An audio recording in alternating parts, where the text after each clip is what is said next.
Welcome, friends. I'm Andy, the storyteller. Today I have another fun adventure to share from Farmer Brown's Dinosaur Farm. So grab your favorite stuffy and find a nice, quiet spot. We're about to take a trip to Farmer Brown's Dinosaur Farm.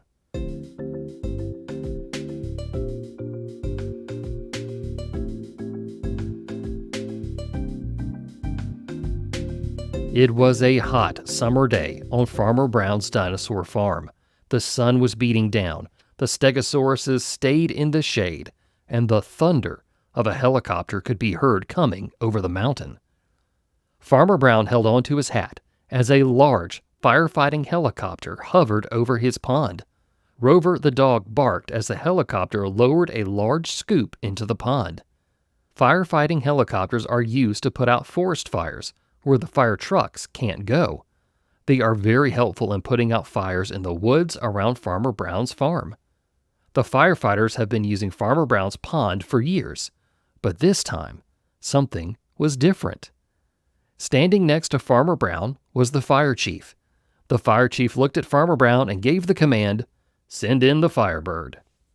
Over the trees came Flappy, the pterodactyl, carrying a large, empty bucket. Flappy had become a favorite in town since he had put the donut back on top of the Dino Donut sign. That's when the fire department asked if they could help train Flappy to put out forest fires. Flappy had been training for months to be a part of the firefighting team.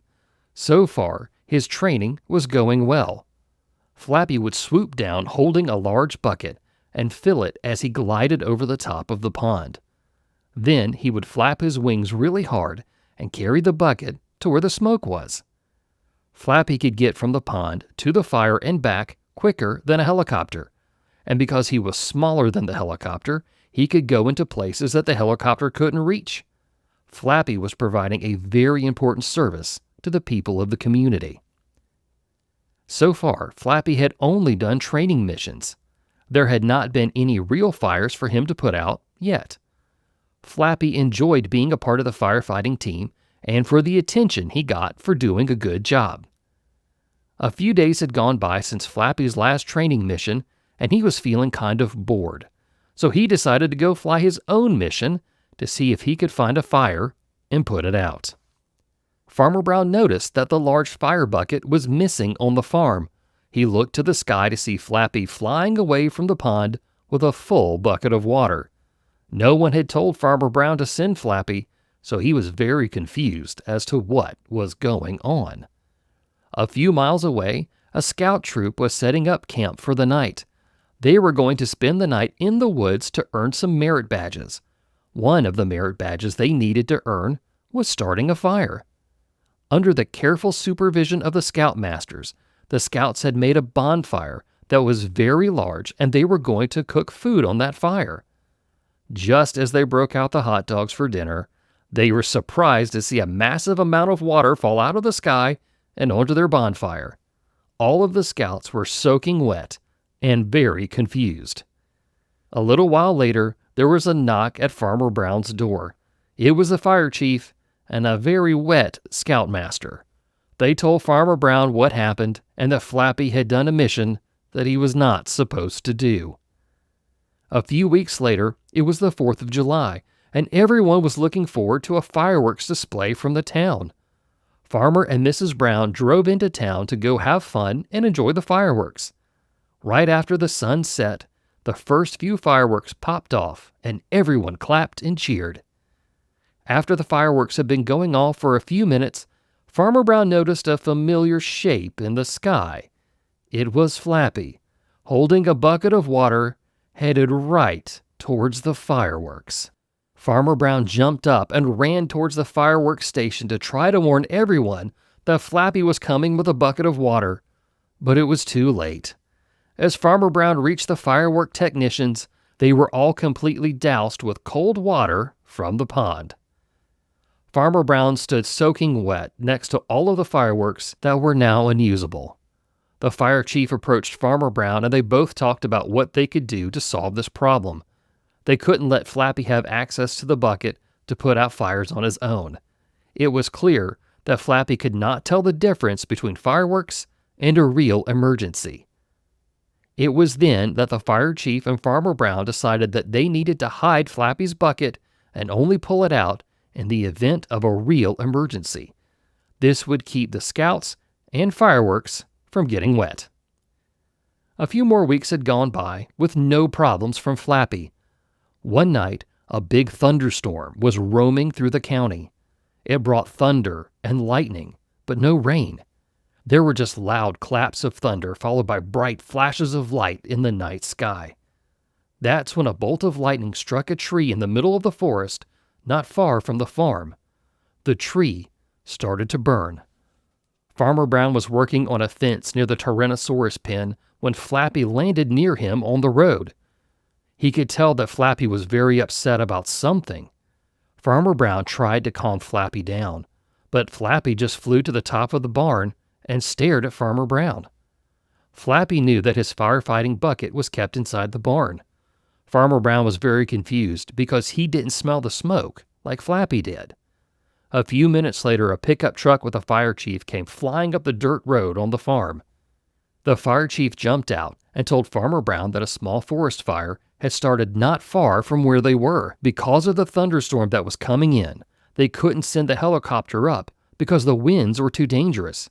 There were no roads where the fire started, so they couldn't get the trucks where they needed to be. There was only one thing that could be done. It was up to Flappy to put the fire out. Farmer Brown and the chief pulled the bucket out of the barn. Flappy swooped down and picked it up almost as fast as they brought it out. He flew to the pond and filled up the bucket and took off towards the smoke. Flappy wasn't worried about the thunder, the wind, or the lightning. He just knew he had a job to do. Nearby, the firefighters had blocked off the road near the fire. They could hear the thunder roll across the summer sky, and there was a flash of lightning. In that flash of lightning, there was a familiar silhouette in the sky. It was Flappy carrying his fire bucket. All of the firefighters clapped and cheered as the first bucket of water hit its target perfectly. Then, just like he was supposed to, Flappy returned to the pond to fill up his bucket of water and headed back towards the smoke. Every time Flappy made a pass over the fire, he dropped the water exactly where it was supposed to go. On the ground, the firefighters began to work through the trees to contain the fire. Eventually, the rain came and began to help put out the fire. Between the firefighters on the ground, the rain, and Flappy, the fire was finally put out. When it was all over, Flappy had made 14 runs from the pond to the fire. He had flown through the thunder, the lightning, and the wind, and he never stopped once. Flappy dropped the bucket off at the barn and landed nearby. He was completely exhausted. Farmer Brown stayed with Flappy as he slept through the rest of the night. The next day, they had a parade for the firefighters and Flappy for doing such a good job of protecting the forest. The firefighters were given medals for their bravery. They even made one that would go around Flappy's head. To say thank you, the scouts brought Flappy a barrel of fish for him to enjoy. From that day on, Flappy, the Firebird, was a town hero. The end.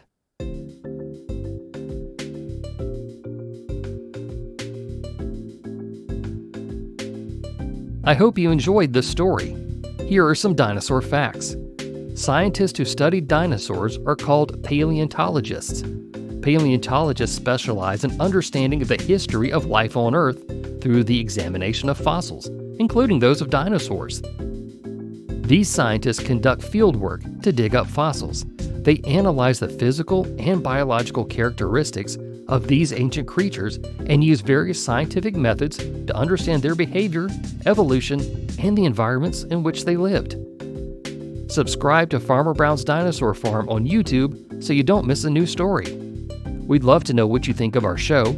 Follow us on Facebook and let us know. Just search for Farmer Brown's Dinosaur Farm. If you would like to send us a letter, email us at farmerbrownddinos@gmail.com. This show is sponsored by The Secure Dad.